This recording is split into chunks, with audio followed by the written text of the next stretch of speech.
Yang takwa tadi patut diteladani, terutama ketika makin banyak dari kita yang selalu gelisah sehingga tak sanggup lagi memilih makanan mana yang hak dan mana yang milik orang lain.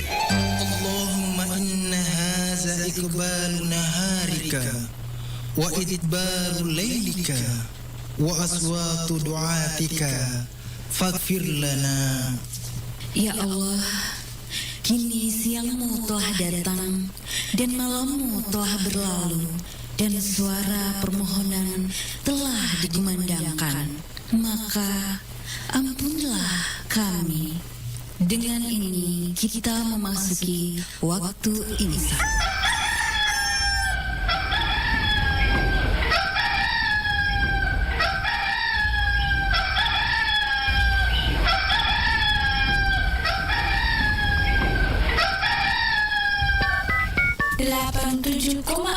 Iga Radio, radionya Saudagar Iga.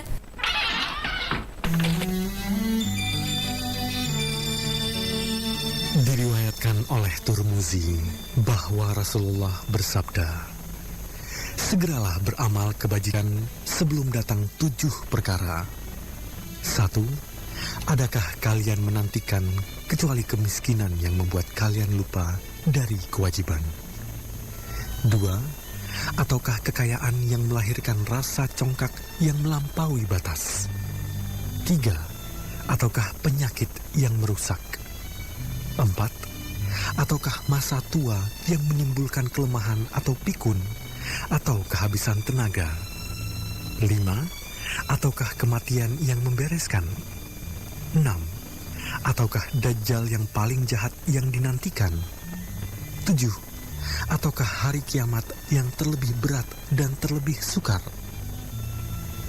Hadis tadi tepat sekali untuk kita renungkan, agar kita tidak menyia-nyiakan kesempatan yang baik di dunia ini dan tidak menyesal di akhirat nanti. Marhaban ya Ramadan, Saudagar Iga. Sesaat lagi kita akan mendengarkan Hikmah Ramadan yang dipersembahkan oleh Badan Amil Zakat Nasional Kabupaten Baru bekerja sama Iga Radio. Kita semua sudah memahami bahwa zakat adalah salah satu daripada rukun agama kita. Namun di dalam pelaksanaan rukun agama ada diskriminasi pandangan banyak dari kita terhadap rukun-rukun Islam ini. Ada di antaranya yang sangat digemari, ada juga yang sepertinya diupayakan untuk menghindar. Seperti umpamanya taruhlah semangat mereka berhaji dibanding dengan semangat berzakat. Padahal ini sama-sama rukun. Mengapa? Karena kesalahan dalam persepsi terhadap ajaran agama secara keseluruhan, khususnya berkaitan dengan zakat. Karena menurut kenyataan yang dia lihat, bahwasanya zakat ini mengurangi hartanya. Sementara manusia dilahirkan, salah satu sifat dasarnya ialah sangat mencintai namanya harta atau materi. Oleh karena itu, mereka kurang bersemangat untuk berzakat. Karena pada dasarnya keinginan mereka itu mau menambah-nambah terus hartanya, sementara zakat dikiranya mengurangi daripada harta itu. Ini tentunya karena tidak memahami bahwasanya pada hakikatnya seluruh ajaran yang dibawa oleh Rasulullah SAW itu perlu kita yakini bahwa itu semuanya adalah bernuansa rahmat, dan rahmat secara merata, rahmatan lil alamin, buat seluruh alam. Rahmat buat manusia, rahmat buat hewan, makhluk bernyawa, dan rahmat buat makhluk yang tidak bernyawa. Itu rahmat sepanjang masa. Kalau kita berbicara tentang rahmat, maka itu juga berarti zakat ini adalah rahmat. Nah, sementara dipahami masyarakat bahwa zakat ini mengurangi harta, sehingga tidak bersemangat untuk melakukan ini. Oleh karena itu, maka hal yang pertama yang perlu diyakini bahwasanya seluruh ajaran agama itu adalah rahmat. Kemudian bagaimana dengan zakat?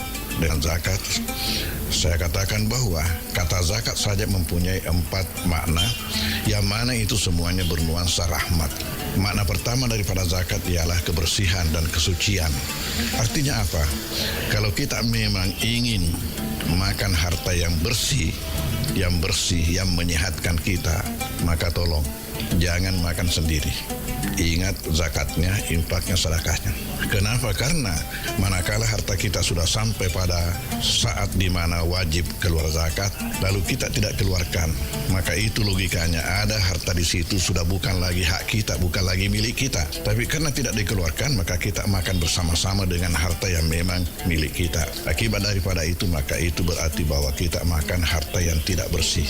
Ini punya dampak yang banyak, baik di dunia maupun di akhirat. Bisa kita tidak sehat, bisa anak-anak kita berantakan, bisa keluarga ya tidak baik hubungannya dan lain-lain sebagainya. Kenapa? Karena memang yang kita makan pada hakikatnya bukan harta yang bersih. Makna yang kedua daripada zakat ialah pertumbuhan pengembangan.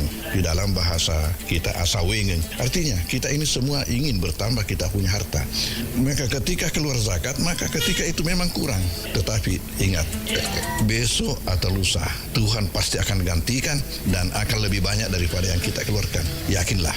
Ya, karena itu saya sudah praktekkan demikian yang diperlihatkan Tuhan. Sehingga saya melihat juga mengamati masyarakat kita bahwasanya ternyata mereka yang rajin berzis, berzakat, berinfak, bersedekah, saya tidak ketemukan di antara mereka itu dikasih miskin oleh Tuhan, malah dikasih berkah daripada hartanya di wilayah Anda. Untuk info lebih lanjut, Anda bisa menghubungi di nomor 0812 2323